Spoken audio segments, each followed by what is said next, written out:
Riji, mungkin untuk menjalani bulan Ramadan tahun ini mungkin dari Komar seperti apa tahun ini, Kak? Menjalani Ramadan tahun ini sebenarnya kurang lebih sama seperti tahun-tahun sebelumnya ya, segala persiapan yang dijalani dan lain-lain sama tahun sebelumnya juga kurang lebih sama. Cuman uniknya tahun ini sambil syuting kelas paling serius karena memang dari awal produksi kita bareng-bareng masuk di bulan Ramadan. Jadi ya menjalani ini bareng teman-teman kru dan pemain yang lain. Berarti selama Ramadan ini full syuting atau gimana? Kebetulan syutingnya baru aja selesai, jadi mungkin awal Ramadan aja. Jadi waktu awal Ramadan kemarin masih proses syuting, sekarang sudah wrap. Jadi sekarang sudah enjoy, istirahat. Ada tantangan nggak sih ketika syuting dan juga di bulan puasa? Pastinya ada, karena sebelum bulan puasa itu aku lagi berusaha untuk naikin berat badan. Dan pada saat biasanya kalau misalkan kita rest di rumah tuh aku punya lebih banyak waktu untuk bisa kontrol makanan, untuk tetap bisa olahraga. Dan biasanya salah satu persiapan aku yang paling harus aku perkuat sebelum Ramadan itu pasti olahraga. Justru semakin diperkuat, jadi pada saat Ramadan aku udah bisa menyesuaikan gitu. Nah ini nggak bisa olahraga sama sekali karena full syuting kan dari bulan Februari awal, dari akhir Januari itu udah mulai proses syuting lah kurang lebih. Jadi ya adaptasi itu sih palingan yang kesulitannya. Ada Biasanya olahraganya apa sih? Olahraganya running, gym, terus calisthenics sama pilates.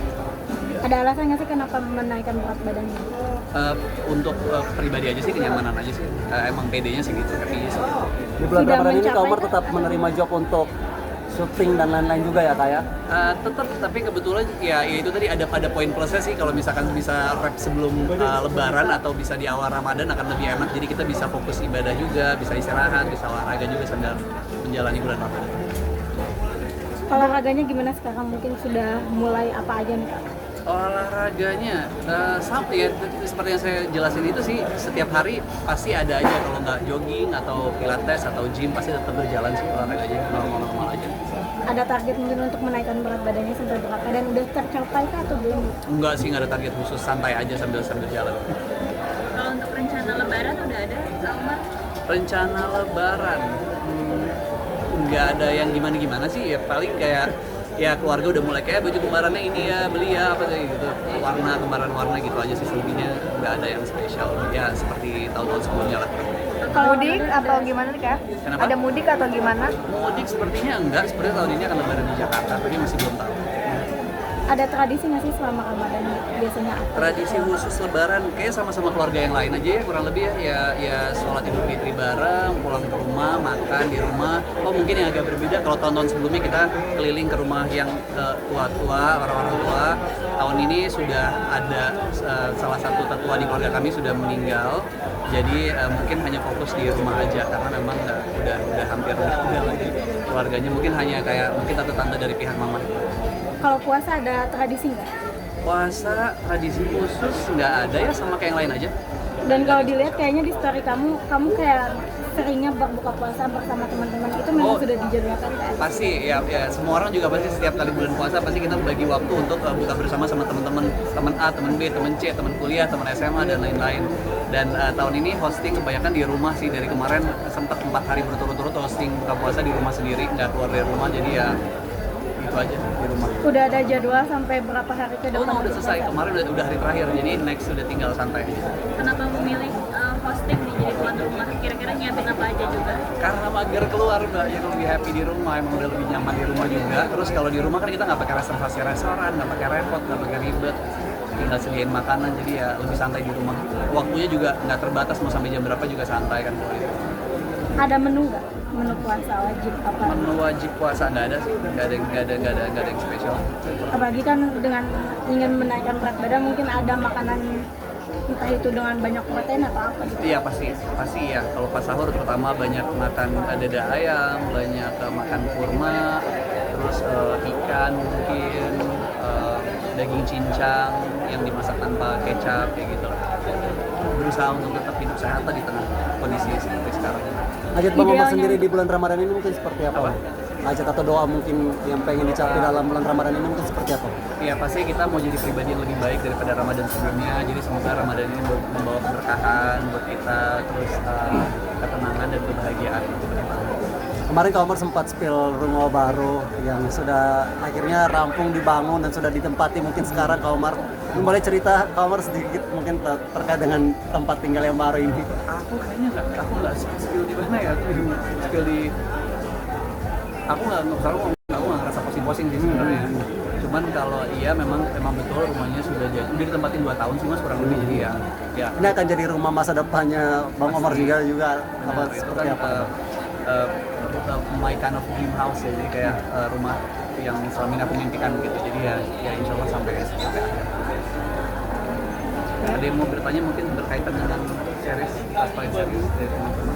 Ini untuk syuting ini sama syuting di Jakarta kah atau di mana? Full syuting di Jakarta, di Bogor, di Sentul, tapi kurang lebih paling banyak memang di area Jakarta. Kita syuting sekitar 21 hari. Ceritanya Bang Omar, tentang apa sih, Kak Omar? Ceritanya tentang Ikhlas Paling Serius itu berkaitan dengan problematika.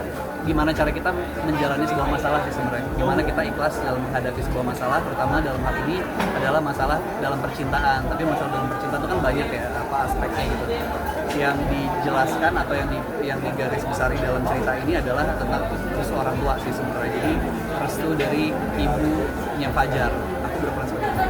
dari banyaknya series yang sudah dibintangi mungkin apa sih yang jadi perbedaan paling ikonik atau paling mendasar lah dari Ikhlas Paling Serius ini? Sebenarnya aku nggak bisa spill sekarang, nggak bisa sebutin karena itu akan menjadi plot twistnya, jadi takutnya malah jadi spoiler.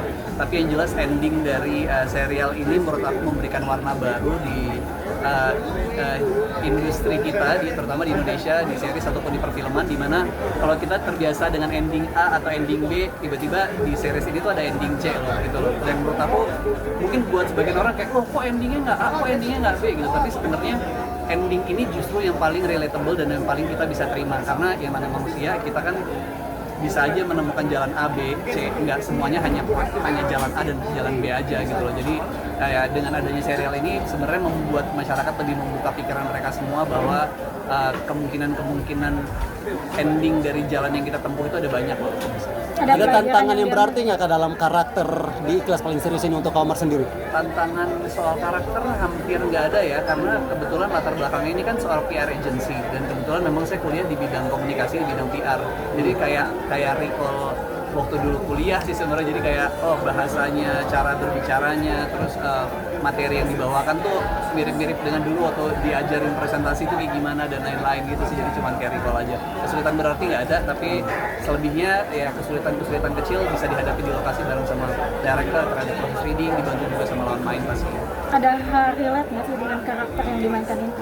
Ada beberapa yang relate, tapi banyak yang nggak relate juga, terutama dalam hal ini yang sama-sama aku mungkin apa ya, yang paling nggak sama-sama aku adalah Fajar nih pribadinya abu-abu ya, dia kayak untuk memutuskan suatu masalah tuh dia pikirnya lama dan bahkan cenderung nggak bisa memilih antara hitam atau putih, jadi dia pilih aman di abu-abu aja. Itu yang bikin aku gemes, kayak ini karakternya nyebelin juga ya sebenarnya gitu. Tapi di sisi lain pasti setiap orang dalam mengambil langkah punya pertimbangannya masing-masing lah. Jadi aku bisa ngertiin yang Fajar, cuman Fajar sama Omar salah satu perbedaan yang paling tajam sih. Ada pelajaran nggak setelah selesai dari series ini gitu, pelajaran yang diambil dari series ini? Ada banget, dan itu juga aku nggak bisa spill karena takut ngebongkar plot twistnya yang ada. Tapi yang jelas bagaimana Fajar memperlakukan ibunya, bagaimana Fajar mengambil keputusan karena ibunya, itu adalah sebuah pelajaran besar buat aku dan bisa jadi contoh juga untuk anak muda zaman sekarang dalam menghadapi berbagai problem dengan orang tuanya. Ada momen memorable nggak sih Kak yang bisa Kakak bagikan untuk para pemirsa terkait dengan syuting series ini? Yang memorable apa ya? Selama proses syutingnya atau ceritanya? Iya, selama proses syuting Kak. Yang memorable apa ya? Mungkin kedekatan antara pemain dan juga kru kali ya. Teman-teman kru juga semuanya solid banget. Kita fun, proses syutingnya juga berjalan dengan lancar. Bahkan sakit pun sakit bareng semuanya. Kita sempat sakit bareng satu lokasi, bener-bener semuanya sakit. Karena lagi musim juga sih, karena cuacanya nggak baik. Jadi ya itu sih yang paling unik, karena jarang-jarang di setiap produksi biasanya kita berjalan baik dan sehat, tapi kali ini semuanya benar-benar rata sakit. Tapi ya udah. Dan pas sakit itu sempat dihentikan proses syutingnya atau tetap berjalan terus tuh Kak? tetap berjalan, bahkan sempat ke UGD, di infusnya belum kelar, udah balik lagi ke lokasi syuting karena emang kita dikejar waktu juga kan, hanya 21 hari untuk 8 episode tuh cepet banget, jadi ya tetap di jalan. cara untuk menghandle-nya gimana tuh Kak? Cara untuk handle Kayak dalam kondisi tetap ya, harus ya syuting. kita ya profesional aja karena kita kan mau karyanya jadi bagus, kita mau prosesnya juga cepat selesai, kita mau tetap selesai juga on time. Jadi ya udah bangkit deh, ayo semangatin deh, tetap ke lokasi, tetap kelarin syutingnya gitu aja. Ada treatment khusus nggak sih kayak di belakang layar? Biasanya kalau Omar seperti apa gitu ketika syuting? Treatment khusus maksudnya untuk Kayak entah itu untuk menjaga mood ataupun lain sebagainya gitu ketika di belakang layar. nggak ada yang spesial sih, paling dengerin lagu, terus ya tetap stay ailing ya kalau kata orang-orang ya, stay ailing, tetap harus waras, harus sadar bahwa oh ya ini memang kita sedang bekerja, yang berusaha profesional ya, belajar untuk profesional. Dengan cara gimana tuh Kak untuk tetap bisa balance-nya antara pekerjaan? Kalau aku biasanya dengerin musik sama makan makanan yang enak. Kak Omar pesan-pesan dong, Apa yang aku lagi pesan pengen aku makan. pesan Ramadan dong. Pesan-pesan untuk Ramadan, selamat menunaikan ibadah puasa untuk teman-teman semua yang menjalankan. Semoga dilancarkan ibadahnya, kesehatannya juga dijaga. Semoga Ramadan kali ini membawa keberkahan untuk kita semua. Oke, terima kasih banyak.